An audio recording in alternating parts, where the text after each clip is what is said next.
آج میرے نکاح کا دن تھا۔ میں گھونگھٹ اوڑھے بیٹھی تھی۔ مجھے بہت عجیب لگ رہا تھا کہ چند ہی لمحوں میں ہمیشہ کے لیے کسی اور کے ہاتھ سونپ دیے جانے والی تھی، اور یہ شادی میری اپنی مرضی کی تھی۔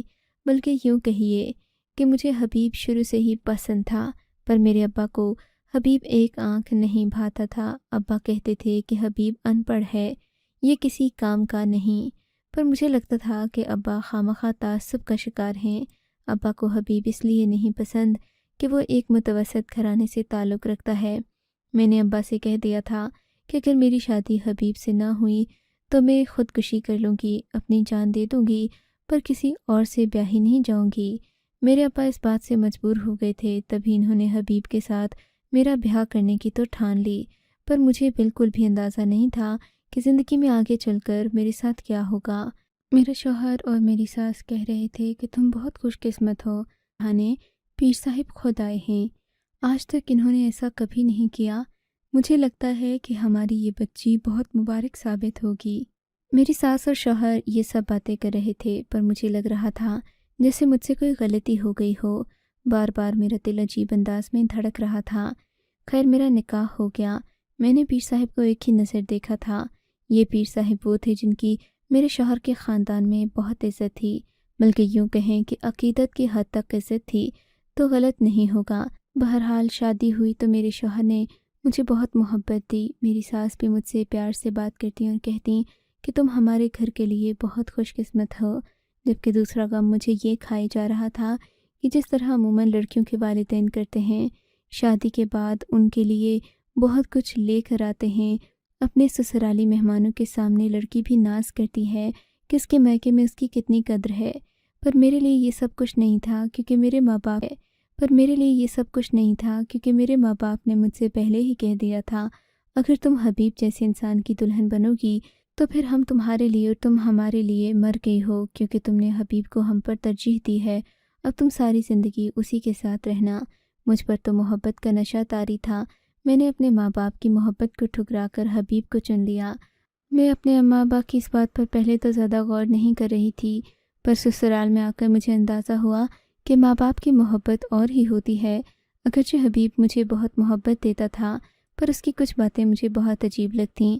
رات ہوتے ہی وہ گھر سے نکل جاتا، عشاء کے بعد واپس آتا اور کہتا میں پیر صاحب کی صحبت میں تھا، مجھے ان سے بہت فائدہ ہوتا ہے، فیض ملتا ہے، میں تو سوچتا ہوں کہ ان کی مریدی میں چلا جاؤں۔ حبیب کی ان باتوں پر میں نے کبھی کوئی رد عمل نہیں دیا تھا، کیونکہ وہ اپنے پیر سے عقیدت رکھتا تھا اور میں کوئی بات اس کے بارے میں نہیں کرنا چاہتی تھی جو اس کو بری لگے۔ پر کچھ دن بعد ہی معاملہ بگڑنے لگا۔ ہوا یوں کہ میری ساس مجھ سے کہنے لگیں کہ تم نے ابھی تک کوئی اولاد پیدا کرنے کا نہیں سوچا۔ میں خاموش ہو گئی۔ اولاد پیدا کرنا کب انسان کے بس کی بات ہوتی ہے؟ یہ تو اللہ کی دین ہے، وہ جسے چاہے دے اور جسے چاہے نہ دے، اس بارے میں ہم تو کچھ نہیں کر سکتے۔ بہرحال وقت گزرتا گیا، 6 مہینے اور گزرے تو میری ساس مجھے آنکھیں دکھانے لگیں، بولیں کہ مجھے تو اس گھر کا وارث چاہیے تھا۔ حبیب نے تم سے محبت کی شادی کی، ورنہ اگر حبیب کی نہ ہوتی تو میں ابھی تک کوئی اور بھی لڑکی دیکھ چکی ہوتی تاکہ اس گھر کا وارث تو آئے۔ میں ان کی باتیں سنتی تو مجھے بڑا برا لگتا۔ آخر اس گھر میں ایسی کون سی دولت تھی جو ان کو اس کے لیے وارث چاہیے تھا؟ کون سے زمینوں کے مربے تھے جس کے لیے وارث نہ بھی ہوتا تو کوئی زمین برباد ہو جاتی یا دوسروں کے ہاتھ لگ جاتی؟ لیکن میری ساس کو کون سمجھاتا۔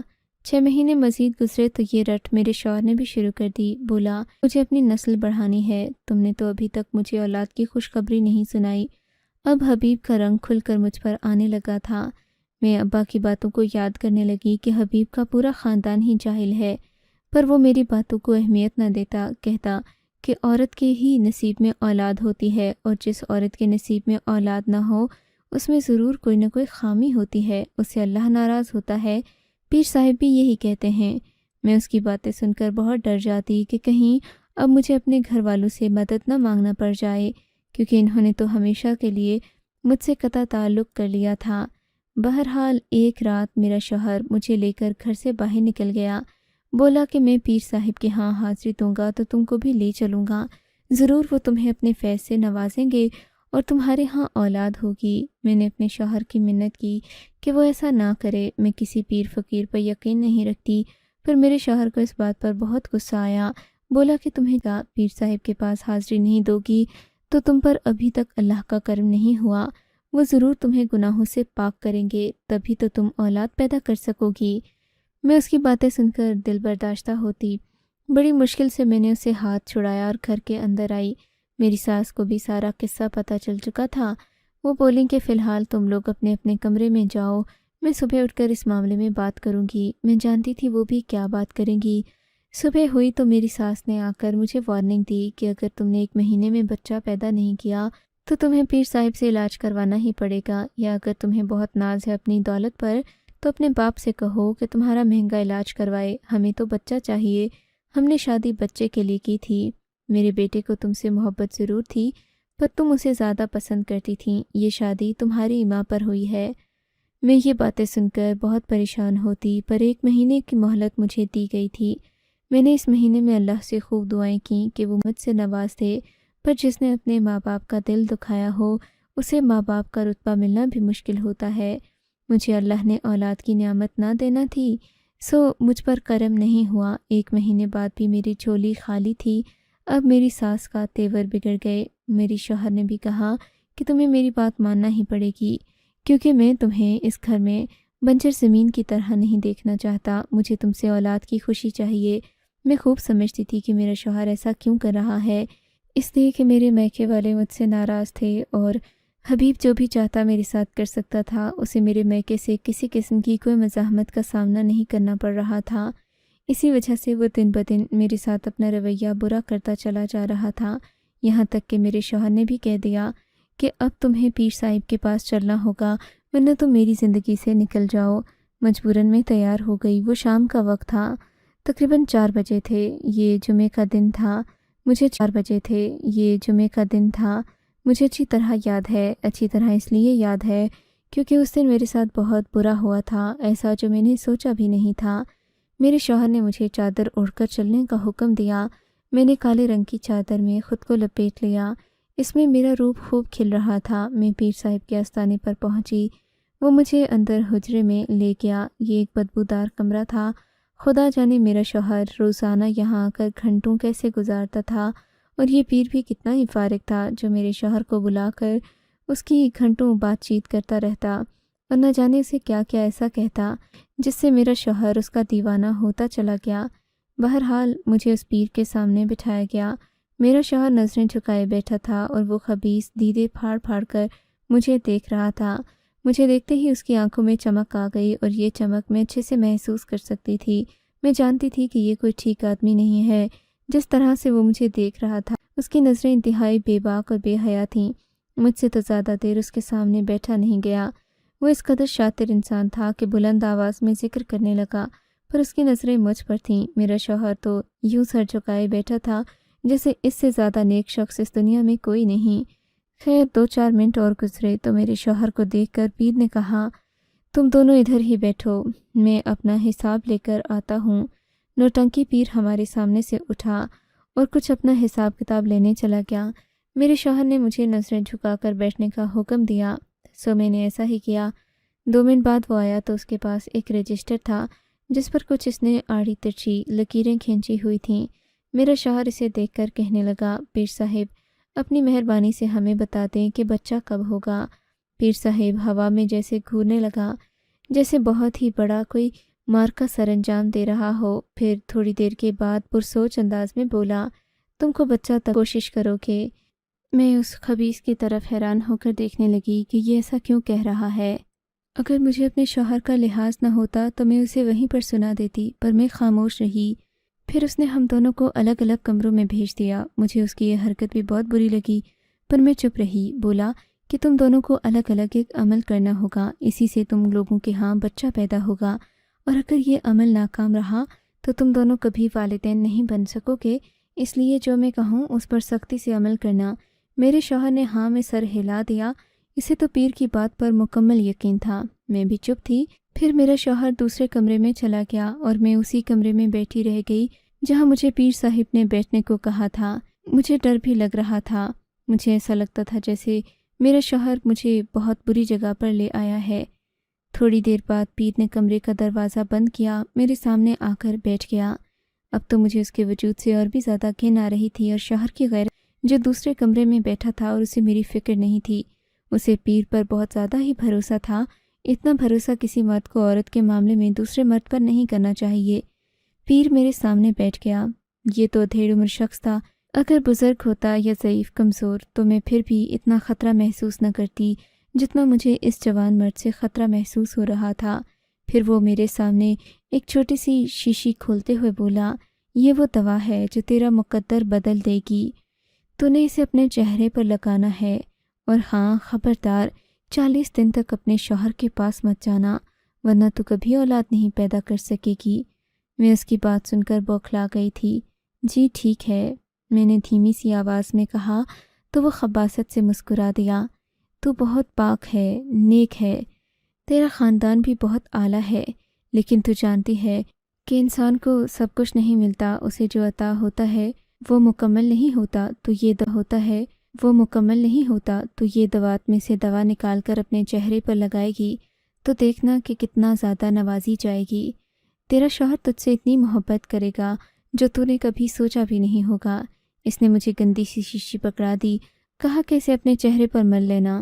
میں نے کراہت سے وہ شیشی اپنے ہاتھ میں پکڑی اور کمرے سے باہر آ گئی، پر اس کی نظریں مجھے ٹھیک نہیں لگ رہی تھیں۔ میرے شوہر کو دوسرے کمرے میں لے جا کر نہ جانے کیا کہا کہ واپسی پر ہم دونوں واپس آئے تو انہوں نے مجھ سے ایک بات بھی نہیں کی۔ مجھے لگا جیسے اس پیر نے ہمارے تعلقات کو خراب کر دیا ہو۔ حبیب تو مجھ سے بے پناہ محبت کرتا تھا، پر اب لگتا تھا جیسے وہ مجھ سے نفرت کر رہا ہو۔ گھر پہنچ کر وہ اپنی ماں کے کمرے میں چلا گیا۔ میں اپنے کمرے میں پریشان بیٹھی تھی۔ اس نے جو دوات مجھے دی تھی وہ تو میں بالکل بھی اپنے چہرے پر ملنے کا سوچ نہیں سکتی تھی، پر پھر سوچا کیا پتہ اتنی زیادہ باتیں کرتا ہے تو ہو سکتا ہے اس کی بات میں کوئی سچائی بھی ہو۔ ہمیشہ سے اماں نے بتایا تھا کہ کوئی بھی نئی کریم لگانے سے پہلے اسے اپنے ہاتھ پر لگا کر چیک کر لینا، اگر اسے جلن ہو تو اسے کبھی بھی استعمال مت کرنا۔ میں نے ایسا ہی کیا۔ شوہر کے آنے سے پہلے میں نے اس دوات سے وہ دوا نکالی اور اپنے ہاتھ کی جلد پر لگائی، مگر جلد میں سخت جلن ہونے لگی۔ اس بات پر مجھے شک ہوا کہ پیر کی دی ہوئی یہ دوا بالکل بھی استعمال نہیں کرنی چاہیے۔ میرا شوہر رات کو کمرے میں آیا تو اس نے فوراً ہی روشنی بجھا دی اور بولا، پیر صاحب نے کہا ہے کہ 40 دن ہمیں اس طرح رہنا ہوگا کہ ہم لوگ ایک دوسرے کے دور رہیں، اور پھر 40 دن بعد اللہ ہمیں اولاد کی نعمت سے نوازے گا۔ تم بھی میری بات پر عمل کرو، ہم ساری رات دعا کریں گے، اللہ کی عبادت کریں گے تو اسے رحم آ جائے گا۔ میں نے کہا عبادت تو ضرور کرنی چاہیے، اس سے تمہاری آنکھوں پر بندھی پٹی بھی کھل جائے گی، تم حقیقت دیکھنے کے قابل ہو سکو گے۔ میرے شوہر نے میری بات کا کوئی جواب نہیں دیا، پر میں اللہ کے حضور سجدہ ریز ہو گئی، اللہ سے دعا مانگی کہ ایسے جھوٹے انسان سے مجھے نجات دلائے، میرے شوہر کو بھی اس کے اثر سے آزاد کرے۔ یہاں تک کہ صبح ہو گئی پر میری آنکھ نہیں لگی، میرا دل بہت گھبرا رہا تھا۔ 2-3 دن گزرے، کچھ بھی نہ ہوا۔ میرے شوہر نے مجھے کہا کہ پیر صاحب نے ہم دونوں کو پھر بلایا ہے، ہمیں حاضری کے لیے جانا ہوگا۔ میں بہت تنگ آ چکی تھی، پر پھر بھی اپنے شوہر کے کہنے پر اس کے ساتھ چل پڑی۔ اسی آستانے پر پہنچ کر میرے شوہر نے کہا کہ تو اندر چلی جا، اگر مجھے بلایا تو باہر آ کر مجھے اطلاع دے دینا، میں خود بھی اندر آ جاؤں گا۔ مجھے اپنے شوہر کی جہالت پر اندازہ ہو رہا تھا، افسوس ہو رہا تھا۔ میرے ابا صحیح کہتے تھے کہ حبیب اور اس کا پورا خاندان ہی جاہل ہیں، ان پر کبھی اعتبار نہیں کرنا۔ اب مجھے سمجھ آیا تھا کہ ابا ایسا کیوں کہتے تھے۔ حبیب تو ایسا تھا کہ ایک بات اسے کوئی انسان کہہ دے تو وہ اسے پتھر پر لکیر سمجھ لیتا، بس اسے میری ہی بات سمجھ نہیں آتی تھی کیونکہ وہ عورت کو کم عقل تصور کرتا تھا۔ بہرحال پیر سامنے بیٹھی تھی، اس نے اپنے کمرے میں اچانک سے تیز روشنی جلا دی۔ مجھے تو آنکھوں میں چبھن ہونے لگی۔ وہ میرے چہرے کو غور سے دیکھنے لگا اور بولا، لگتا ہے تو نے میری دوا استعمال نہیں کی تھی پیر صاحب، تبھی تو چہرے پر اتنا نور آیا ہے۔ میں نے خوشامدی بنتے ہوئے کہا، تب وہ ہنس کر بولا، یہ تو بات ٹھیک ہے، پر یہ نور محبت کا بھی ہو سکتا ہے، اس نے پراسرار لہجے میں کہا۔ میں نے کراہت سے اسے دیکھا پر اس کا اظہار نہیں کیا۔ کوئی بات نہیں، تجھے میں ایک اور دوا دیتا ہوں، یہ اپنے چہرے پر لگا، اتنا اثر ہوگا کہ سوچ بھی نہیں سکتی۔ تمہارا شوہر تم سے محبت کرے گا۔ میں اس سے یہ پوچھنا چاہتی تھی کہ اس دوا سے آخر ہوگا کیا، پر وہ بولنے ہی نہیں دیتا تھا۔